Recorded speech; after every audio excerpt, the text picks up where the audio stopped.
So let's have a historical background ng prophecy ni Daniel. 10th century BC, it was in that time period when Solomon built the temple of God. No? It's made of concrete. It's a more permanent structure. Before that, the Israelites were worshiping in a tabernacle. It's a tent which they can assemble and disassemble as they move from place to place. When Solomon built that temple, it became a permanent place in Jerusalem, and people all over Israel had to go to this temple to offer their sacrifices to worship God.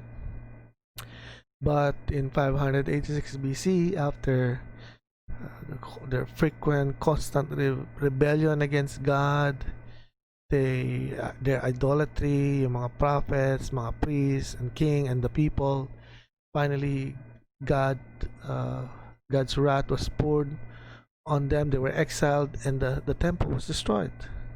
It was burned. And 70 years later, after their punishment has passed, God allowed their return, and the temple was rebuilt. And itong temple na to, let's call it second temple period. Second temple na kasi. It was this temple that the Greek king Antiochus Epiphanes, the Mad King, ito yung dinesecrate niya by putting a statue of himself, of Zeus, which he claims to be him. Sabi niya kasi he's God in the flesh. That's what most kings do. At isa ito sa mga kings na ganun ang pag-iisip. And he sacrificed an unclean animal, a pig, dun sa temple. So the temple became an abomination because of that idolatry, and because of what he did. The temple was desecrated, and it cannot be a place of worship unless it is purified. And after 3.5 years, 164 BC, he was defeated, and the temple was purified, and eventually it was renovated by Herod, and it became known as Herod's temple. Herod renovated it, expanded it, made it more beautiful. Kaya ito yung temple na pinuntahan ng Panginoon when he came to minister to Israel. That's where he entered, sa triumphal entry. Diyan din yung place na tinumba niya yung mga nagpapalit ng pera. But after 40 years, because of their because they are not repenting, and they rejected Jesus, walang mass conversion sa Israel, hindi sila naniniwala kay Jesus, God punished them again for their unbelief. Ito nga yung fulfillment ng prophecy ni Jesus sa tanong ng mga disciples, when will these things be? When will the destruction of the temple happen? So sabi ni Jesus, when you see the abomination that causes desolation, and it was destroyed, the temple was destroyed after 40 years. Okay, and again, let's go further back. Kasama si Daniel sa mga unang held captive sa Babylon, even before the temple was destroyed. It was 20 years later, after 3 revolts ng mga Jewish kings sa Babylon, when the king Nebuchadnezzar destroyed the temple, and for the third time na exile yung mga Israelites, at napatapon sila sa Babylon. 20 years na doon si Daniel, and Daniel became a Babylonian prime minister because of his wisdom and skill.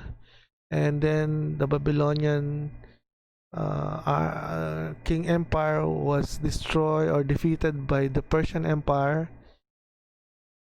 Power shift. There was a power shift from Babylon, Chaldean Babylon, to Medo-Persia, and Daniel became also a Persian prime minister. And finally, after 67 years, nung siya ay na-exile, he was praying to the Lord. Prime Minister na siya noon sa Persia, mga 539 BC. So, almost 70 years na. Naalala ni Daniel yung prophecy ni Jeremiah. No, kaya sabi niya, nang sinulat niya sa Daniel 9, sabi niya, in the first year of his reign, referring to reign of Medo-Persian king, sabi niya, I, Daniel, understood by the books the number of years, almost 70 years na kasi, whereof the word of the Lord came to Jeremiah the prophet. Yung si Jeremiah kasi nag-prophesy na 70 years silang exile, that he would accomplish 70 years in the desolation of Jerusalem. They are exiled for 70 years, and then God will allow them to come back. And so I set my face unto the Lord to seek by prayer and supplication with fasting and sackcloth and ashes. So ito yung prophecy ni Daniel, ano?